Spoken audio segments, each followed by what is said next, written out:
What's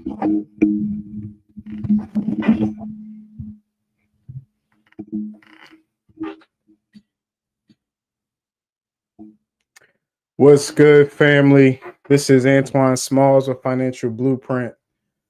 I'm so excited for you guys to be with me this afternoon, and we're gonna have a real, good discussion today about investing. And for today, we're gonna take a look at Warren Buffett, and we're gonna follow, his guidance on, three, steps when it comes to investing in the stock market. Nowadays, right now, everybody is having a tough time with the market, and I wanted to, take some time to have, a real detailed discussion, about the market, and because what I see out here now is there's a lot of, advanced traders. There's a lot of people that are giving, others advice on, how to make money in the market. There's a lot of money to be made. There's also a lot of money to be lost. So the issue that I have, or the concern that I have, is that not a lot of people really take the time to understand the basics. They try to jump. They try to go from walk to running. And without the basic fundamentals of understanding of businesses, about, how to invest and what to invest in or where to start, that's usually what I see in the comment section, or what I get from clients consistently over and over again. It's like, I don't know where to start. I would love to invest in the stock market, but I don't really know, where to go. Right. So I'm taking some time today, and we're going to, really have a deep dive conversation about the stock market, and we're going to go with the best. It's only one way for you to follow somebody, is by tapping into who the best, right? So go on this journey with me today on this live, and we're going to take some time to go over the market as a whole. And let's go to um, what's the stock market? I'm asked this question. If you know the answer, leave a comment for me.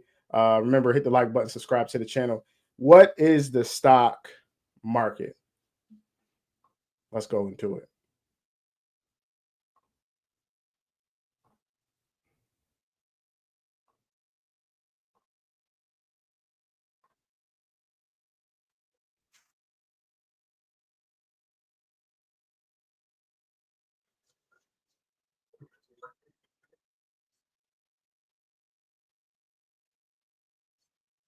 Main functions. From the company perspective, stock markets provide access to capital, usually in the form of cash. If a company needs to finance a major project, it can sell its shares in the stock market to raise capital instead of borrowing the money from a bank. From the shareholder perspective, the stock market provides a way to participate in a company's growth and also quickly convert shares into cash. This happens in two main ways. In a privately held company, stockholders are usually comprised of founders and initial investors who can sell their shares on the stock market exchange and reap the reward for the risk they took in creating and growing their business venture. This is referred to as the primary market. For investors who own shares in publicly traded companies, the stock market allows them to participate in the growth of a company without taking the risk of starting a company themselves. This is referred to as the secondary market. The two main stock markets in the United States are the New York Stock Exchange, NYSE, and the NASDAQ.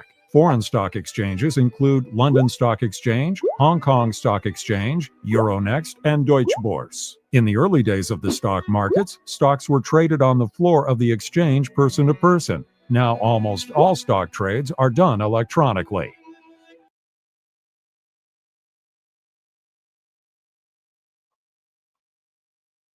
So what is a stock market? It's important that we understand that we're not just buying stocks. We're in a sense of buying businesses. We are investors.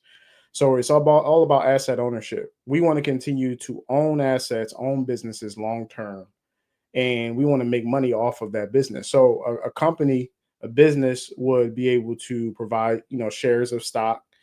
certificates of stock to the public so that they can raise cash, for their business, right? So, if they're issuing a stock at $100 a share, I would be able to, and you'll be able to buy a share of that company, an ownership share of that company for $100, right? So for every $100 that you purchase, an asset when it comes to this ownership of the business, you get a share of the ownership of the price. I mean, of the ownership of the business when it comes to the totality of ownership. So you would have to own millions of shares for you, depending on what business we're talking about. You'll have to own millions of shares for you to have a really big, large, ownership stake within a business, right? So one share of Amazon, for example, is not a lot of it's not 1% of the outstanding shares that Amazon,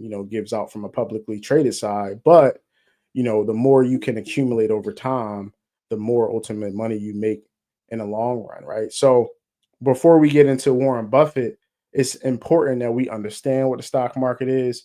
You have the NASDAQ and you have the New York Stock Exchange, which all of this happens, right? New York City provides, Wall Street provides, all of the opportunities when it comes to, they used to trade on the floor of the New York Stock Exchange.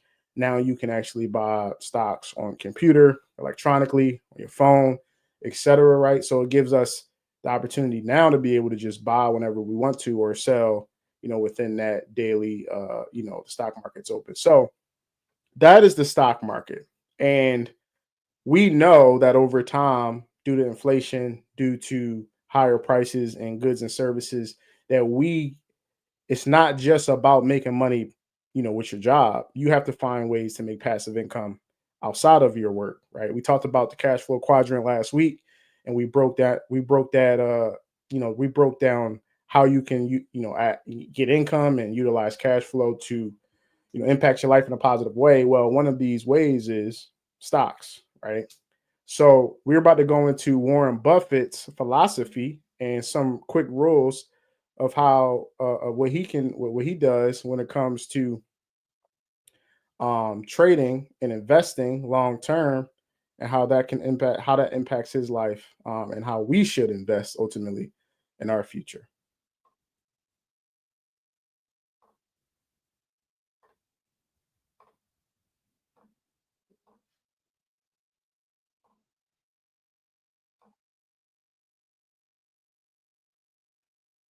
When I was 7 and 8 and 9.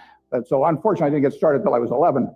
But I bought my first stock when I was 11, and then I experimented with a whole bunch of things, the timing of stocks and charting and doing all these crazy things. It was a lot of fun, profitless, but a lot of fun. And I did that until I was 19. And I read all the books on investing in the public library and I ate it up.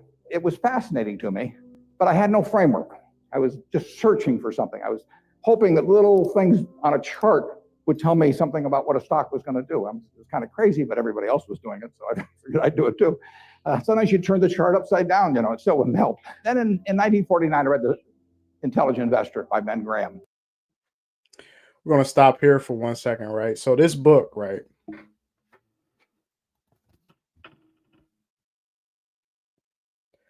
The Intelligent Investor by Benjamin Graham. One of the most powerful investment books that I've ever read in my life. In 2022, I wanted to learn how to, from a fundamental standpoint, invest in the stock market.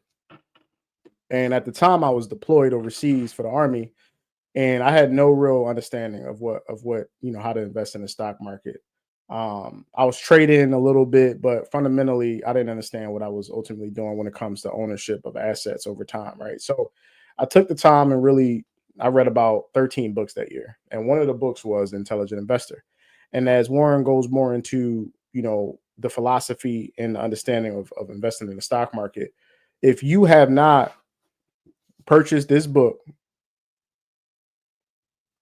and you want to invest in the stock market long term, I encourage you to go buy it, Amazon or whatever, whatever way you want to purchase it. Get a hard copy. They got audio books, things like that to help you learn as you continue on your journey. I'd never heard of them up till then. And there are really only 2 chapters in that book that are the key to it. But they set my philosophical framework for investing in 3 ways. They're so basic and so simple, it's hard to understand how they could be that important, but the 10 commandments are simple. The first is that a stock is part of a business. I mean, you can't think of a stock as something different. It's you value a business, and then you divide by the shares outstanding. But what you have to think about is what kind of a business are you getting into, what are its economic characteristics, who are its competitors, what's its management like, all of these things that relate to a business instead of a little ticker symbol. I used to know when I was 11 or 12 the ticker symbols of every company virtually on the New York Stock Exchange. I could mark the boards that tear us up, but I didn't know anything. I mean, I knew that X was U.S. Steel and G was the AT&T and so on, but I didn't know anything. I didn't know what was behind them. So I had to start looking at these little symbols or these little names in the paper as businesses and decide, how do you value a business? What counts? The second thing in the book is that Graham gives you a marvelous set point in terms of how the investor should react to stock market fluctuations. So the first thing, right, is understanding, we just said this, stock is a part of asset ownership when it comes to a business. You're not just buying, a company based on a share price. You are actually owning an ownership stake in a business, right? And it's important that we start there, because then it our philosophy and how we move and the things that we do, how we act, how we react, how we buy, how we sell, it all stems from that fundamental belief that you are owning a part of a business, right? The second thing is to not react emotionally when it comes to market fluctuations. And what we're talking about is the rise in the share price and then the fall of the share price. And Warren will get more into the emotional side of the average investor, but most people don't actually invest correctly when it comes to their emotions, right? Which is why we're not supposed to be emotional when it comes to business in general, but we really should not be emotional when it comes to investing at all. He talks about his mythical Mr. Market in chapter 8. There's been no better thing written in terms of the investor's attitude toward stock prices. Most people react the wrong way to stock prices. I mean, they feel good when their stocks go up, they feel bad when they go down.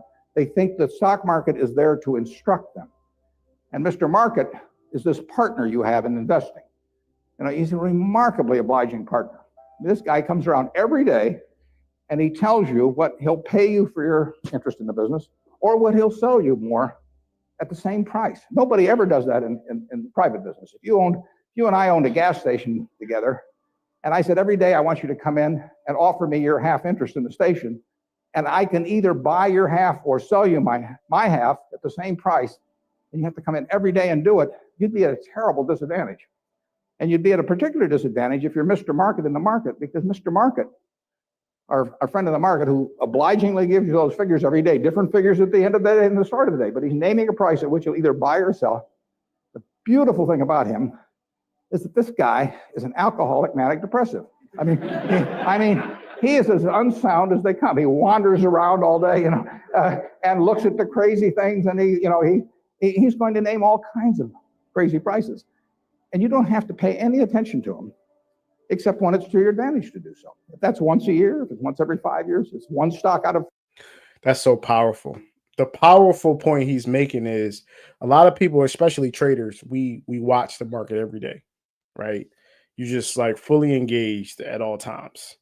Market news, macroeconomics, what's going on around the world, what's going on within the United States. We all know that Trump and tariffs is going crazy, and everything that's happening right now. We spend so much time in the stock market.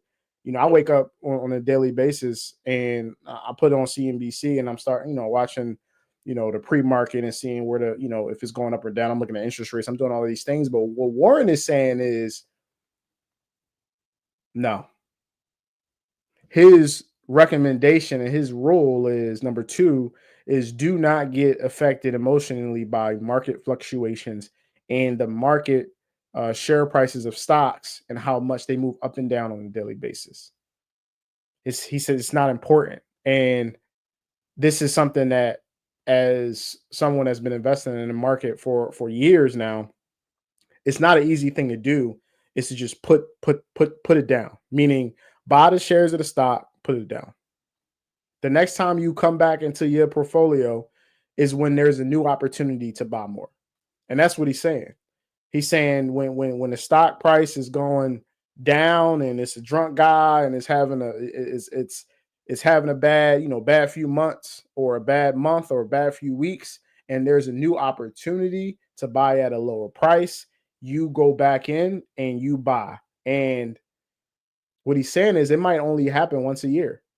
And usually it happens more than once a year. But what he's saying is the best opportunity might only be once.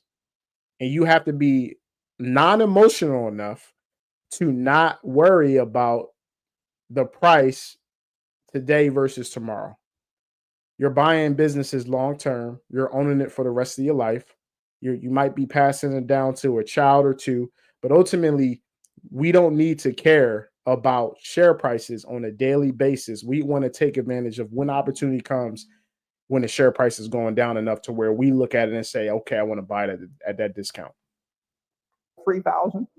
All you have to do is sit there. You have no moral responsibility to this jerk. I mean, he is naming these numbers. You didn't ask him to, but he's doing it. And all you have to do is pick the one time when he is particularly depressed or particularly manic or particularly drunk or whatever it may be. And the market will be all of those things. And you take advantage of it. And that's what's remarkable about stocks, if you think about it, is that if you look at the high and low on all of these American companies for the last year, you'll see case after case after case where the high is twice the low. Now that's for sound American businesses running along, paying people, selling goods, and so on.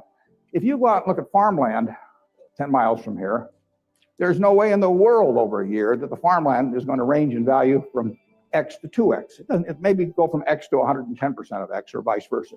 If you look at an apartment house near here and figures on essentially apartment houses like that over a year, it won't move 10% in a given year. But here are the finest of American businesses, and people just name these numbers that go all over the place. And you don't have to play, except when you want to. That's the important thing. And that's what Graham tells you. The market isn't there to instruct you, to tell you anything. The market is there just basically to serve you when you want it to serve you. One of the most important things to remember in stocks, very hard to do, but people have all these feelings about it. The stock doesn't know you own it. You're sitting there with these certificates for Berkshire. The company doesn't even know you own it, and the stock doesn't. It's trading now, and they don't know you own it. So it has no feelings about you. I mean, you've got all these feelings about it, but it's just part of a business.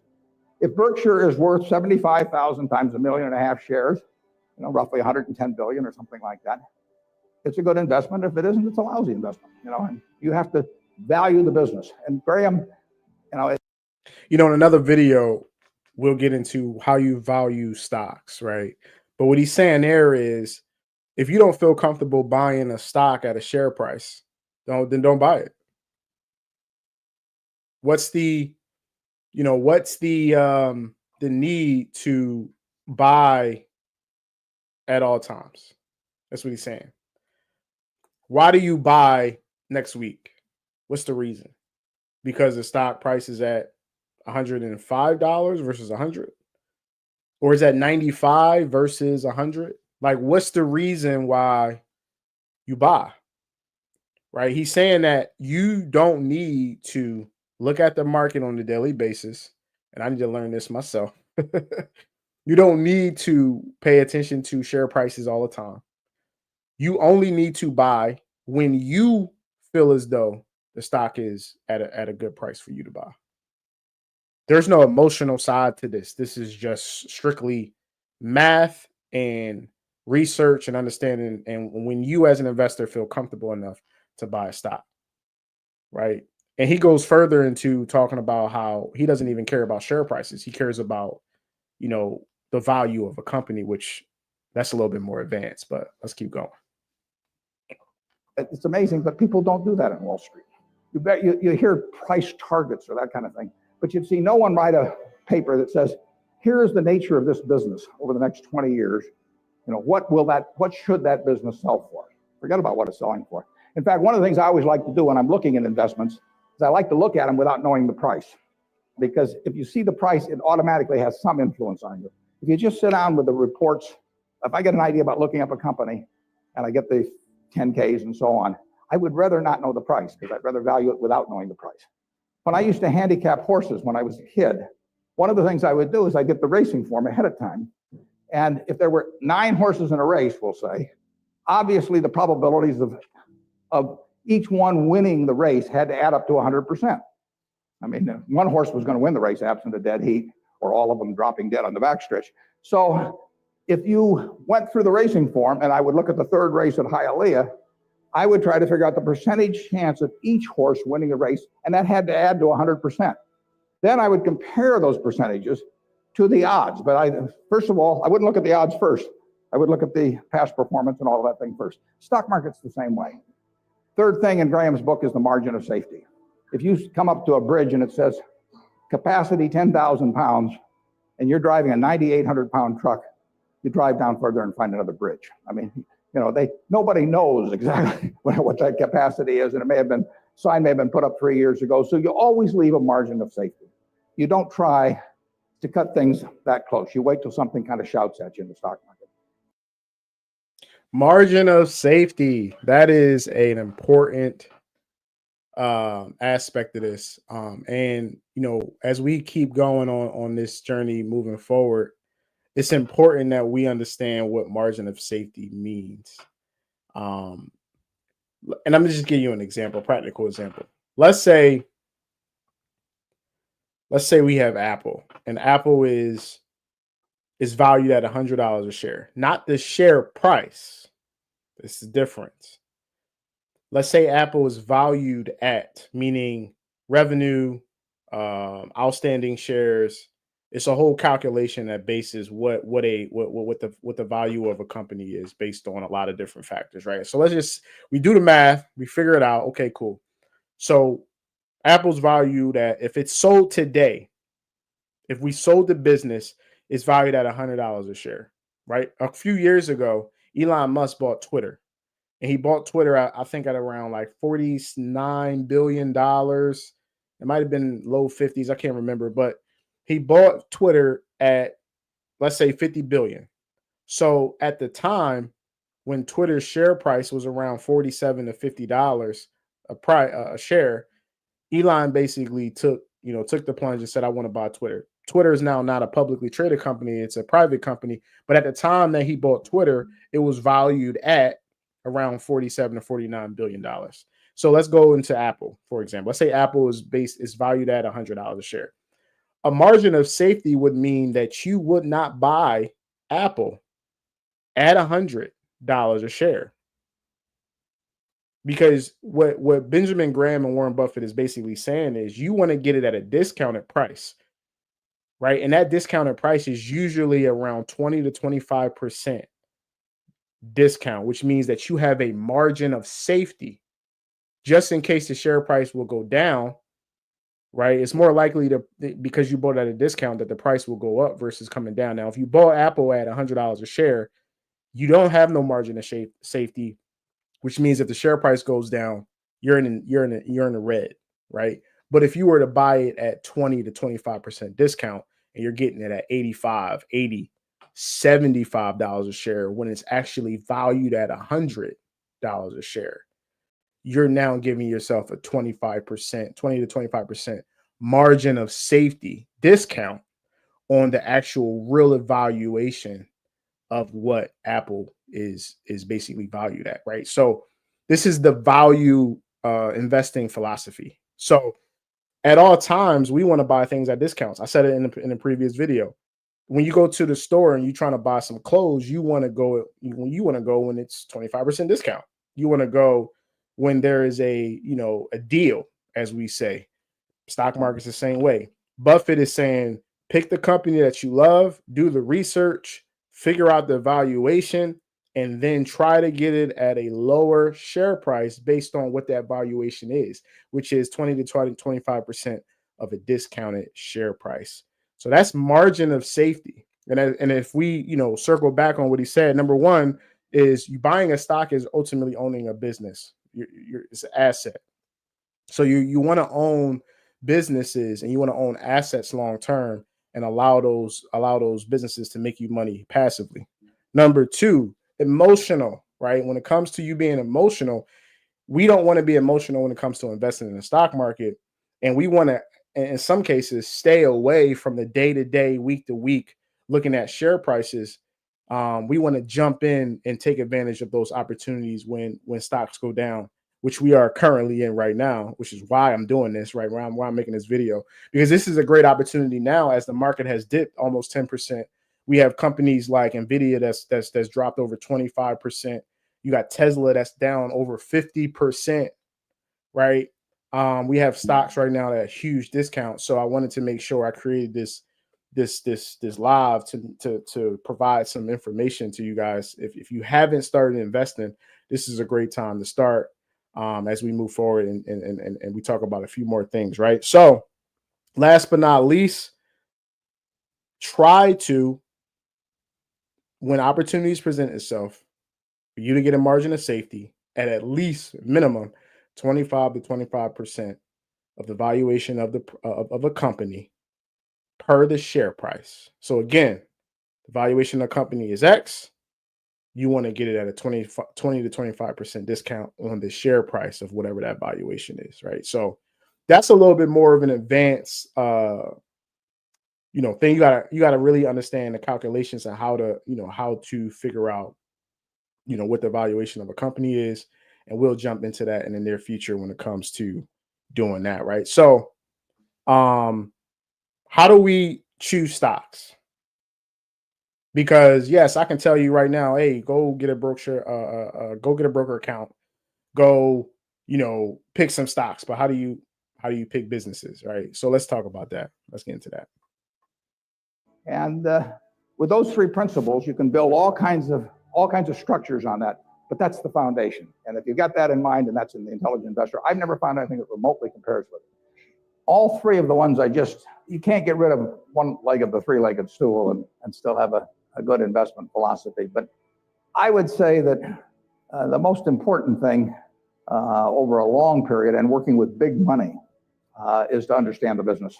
Let's just say for the moment that you were given $1 million or whatever sum was necessary, and you could look around Knoxville or look around all of Tennessee if you want, and buy into any three businesses, between now and a week from now, private businesses, not trading or anything of the sort. And you got a week to do it or you have to give the money back. What will you be doing during the next week? I mean, you can look at all these companies. Some of them you're quite familiar with. Some of them you're less familiar with. Some of them you know by reputation. Some of them you know the management. Some of them you don't. You know their competitive situation. What will you be thinking about during that 7-day period? How will you actually be screening these companies out? I think you'll look for three businesses, and you can't trade them after you buy them. You're gonna own them the rest of your life. You're gonna be looking for businesses that have enduring competitive advantage. You don't want to buy a Burger King franchise just because nobody's come within 10 miles of it yet, because Wendy's and McDonald's and all of those will be there pretty soon. I mean, it isn't necessarily who's earning the most money now. You're going to look for something with enduring competitive advantage. Now, that takes a business with some kind of a moat around it, because capitalism, by definition, is a system where every time somebody has an economic castle, somebody else is going to come after it. So, first rule of thumb, right? When we're trying to choose a company that we want to invest in, right? We got the account, we got the money, we're ready to start buying some stocks. We excited, we good to go. Okay, cool. What do I buy? Right? How do I choose the company that I want to basically, invest in long term, right? First and foremost, the company has to have a competitive advantage, which also basically goes into the moat conversation, right? Competitive advantage, right? What does that company do, right? That's so important to where they basically are the number one or number two player when it comes to that segment of business, right?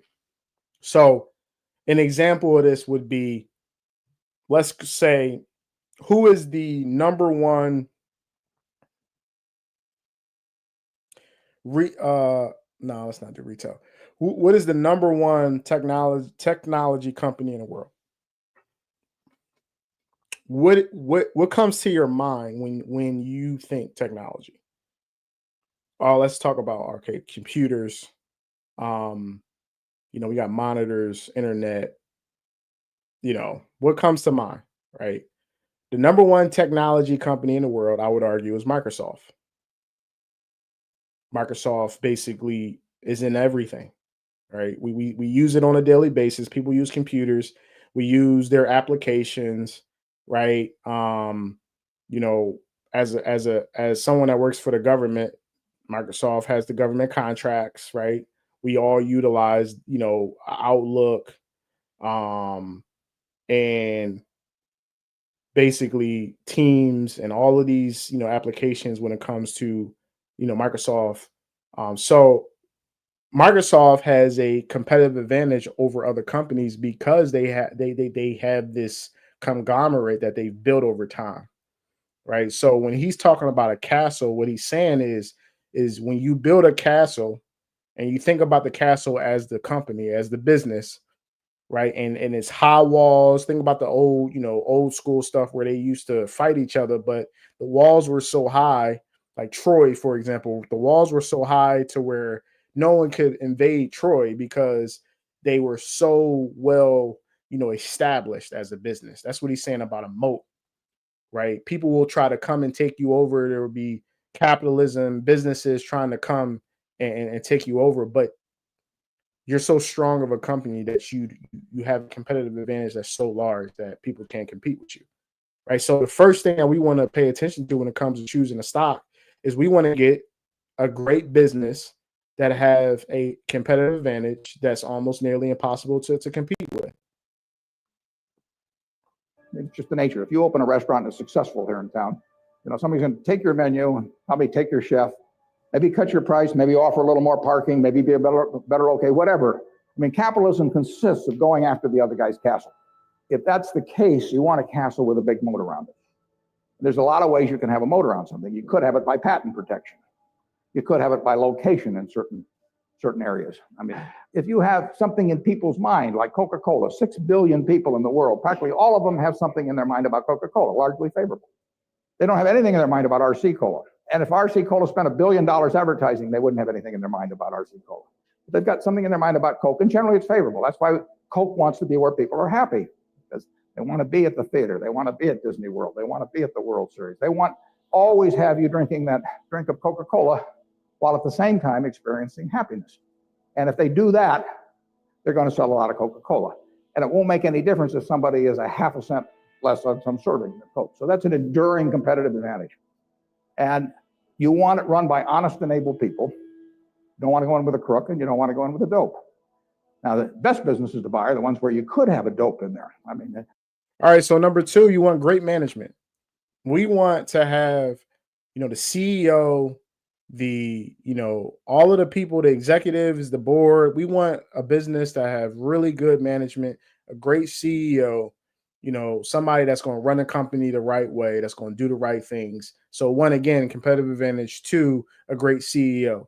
Off the top of my head, right? Amazon, great company. Jeff Bezos, amazing CEO, right? He's no longer the CEO now, but he was for a very long time, right? So Microsoft, great CEO. Everybody's up in arms about Tesla right now with Elon, but Elon has been proven to over time be a great CEO. He might be a little different than a lot of people, but I mean, my man got Starlink, Neuralink, SpaceX, Tesla. He's built amazing companies, and will continue to build amazing companies. We know for the most part that Elon is a great engineer when it comes to his businesses, as well as how smart he is, right? So you want a great business with competitive advantage, with a big competitive advantage. And then secondly, you want great management and a really good CEO. Peter Lynch says, buy a business that's so good that an idiot can run it, because sooner or later one will, and there's some merit to that. In fact, I got a question the other day from a student group, and they said, what's going to happen to Berkshire when you go gaga? And I said, well, Berkshire's so good that I can go gaga. In fact, I may even be, those are the kind of businesses to own. So you want a management that's able and honest. And then you want a price that's sensible. And that's what you'd look for. You'd go around Tennessee, got a week to do it, and you'd immediately screen out a whole bunch of things. So the last thing is you want to buy it at a great price. Right. So we talked about evaluations and how to, and when to that margin of safety aspect and being able to jump into, a business at a great price. Right. What Warren is saying is, hey, economic competitive advantage, two, great ownership and great CEO management and executives. Three, you want to get it at a great price. If you compare all three of those things together with great companies, then you have an opportunity to buy a company and buy a business when it comes to buying stocks, right? So we don't need to do 1,000, we don't need to go into all of the research and trying to find all of these different things. For the most part, we know what the greatest companies in the United States are. You know it because you see them on a daily basis. You utilize them on a daily basis. The things that you touch, the things that you buy. I order Amazon, arguably every week, right? So one of my top three picks when it comes to my investments is Amazon. Great CEO, great business, have a great economic moat. They profitable, which is another thing that we need to make sure a company is they making money, right, in a positive way. They're profitable. Those are the things that we need to look for when it comes to choosing companies when long term in businesses, right? So right now, it's important that we understand these principles when it comes to investing. And this is very much a beginner's level conversation. We're not jumping to charting. We're not going into a whole bunch of things that we don't have, knowledge on. We are strictly talking about the beginner level. How do we start investing in the stock market, right? What is the stock market? We talked about that, right? We talked about stocks as ownership in businesses, right? We had a discussion on not being too emotional when it comes to investing and really having little to no emotions. And at times you have to walk away from your portfolio, not fully walk away from your portfolio, but you want to be able to walk away enough to where you only really take your time to really dive into it is when opportunities come at discounts, which might only happen 2 to 3 times a year, right? Warren said it might happen only one time a year, but opportunities are not available to you on a daily basis for the most part, because we're looking for, again, margin of safety dips. We're talking about 20% discounts. We're talking about 25% discounts. Stocks right now are at 50% discounts, right? Today, right? So starting on Monday, what I would love, if you're watching this video, if you tune into it at some point in the near future, right, that you start a brokerage account right now. If you do not have one right now, right, Robinhood is an option. Webull, right? These apps on your phone, you can do it. If you're a little bit more serious investor and you want to, deploy a lot of money, then I suggest Fidelity, Vanguard, Charles Schwab. I use Charles Schwab for all of my family's accounts, right? Those are more established, longer term investment broker accounts to where you can really, start trading and investing for your long term portfolio, right? Third, again, choosing great companies. We want to choose great companies long term, and we want to own them forever. Warren said, I'm never selling, right? That is the thought process. What companies can you invest in that's going to be around for the next 30 years, at minimum 20 to 30 years, that you can comfortably buy shares at today or on Monday, right? And you can jump into to ultimately build a portfolio for your future. And if you're a parent, right, and if you're someone that want to give an inheritance to your children, this is something that you can do, right? Buy stocks for your children, right? Start to, show them what this is so that when they get 18, 19, 20 years old, 21, they can start doing this for themselves, right? Provide them shares, gift them shares. You can continue to build accounts to where long term they benefit off of the things that you are doing today, right? On average, the stock market has not gone down over a 20-year period, ever. It has never happened, right? So this is not gambling. We are not here to lose money. We are only here to make money, right? And what I want y'all, what I want us to do more than anything is believe and trust that over time the market will go up.